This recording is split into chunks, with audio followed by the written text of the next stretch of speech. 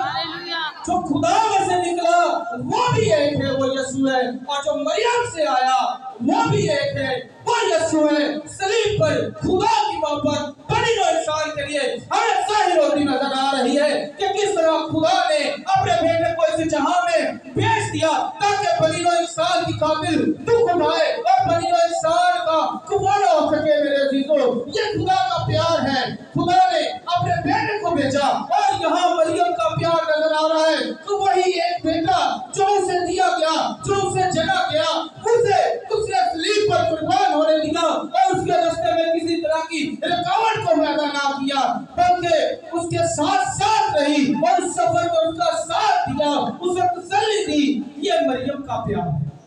ایک طرف باپ کا پیار ہے، ایک طرف مریم کا پیار ہے، ایک طرف اس شہید کی محبت ہے جو رات سے لے کے یسوع کے ساتھ ہے۔ یسوع عدالتوں میں لٹایا جا رہا ہے تو وہ ساتھ ہے، یسوع کو پیٹا جا رہا ہے تو وہ ساتھ ہے، یسوع صلیب پر ہے تو وہ ساتھ ہے۔ اور وہ عورتیں مغدلینی جسے یسوع نے بچایا، وہ یسوع کی محبت میں اس سے جدا نہیں ہو رہی۔ تو میرے عزیزو، بات یہ ہے کہ یہ بات ظاہر کرتی ہے کہ کون ہمیں مسیح کی محبت سے جدا کرے گا؟ نہ بھوک، نہ پیاس، نہ تنگی، نہ تکلیف، نہ دکھ اور نہ موت۔ انہیں موت کا بھی ڈر نہیں ہے۔ یہی محبت، الہی محبت، خدا آپ سے اور مجھ سے چاہتا ہے، حالات کیسے ہی کیوں نہ ہو، وقت کیسا ہی کیوں نہ ہو، آپ کو مسیح کی صلیب کے پاس رہنا ہے، مسیح کی قربت میں رہنا ہے اور اپنی سولی کو اٹھانا ہے جس طرح مسیح نے اٹھایا، اور ان دکھوں سے بھاگنا نہیں ہے، ان باتوں سے بھاگنا نہیں ہے۔ یہ دراصل مسیح کی محبت ہے۔ ہاللیلویا۔ آئے میں اس بات کو لمبا نہیں کروں گا تو میں اس شعر کے ساتھ، کیونکہ میرا میسیج آپ تک چلا گیا ہے، میں اختتام کروں گا۔ لکھا ہے، ایمان، امید اور محبت تو دائمی ہے، ایمان، امید اور محبت تو دائمی ہے، محبت کی برتری بھی تو الہامی ہے، محبت کی برتری بھی تو الہامی ہے۔ سولی پر بھی محبت کو قائم رکھا، سولی پر بھی محبت کو قائم رکھا، سولی بھی تو محبت ہی کی نشانی ہے۔ خدا آج کے کلام کو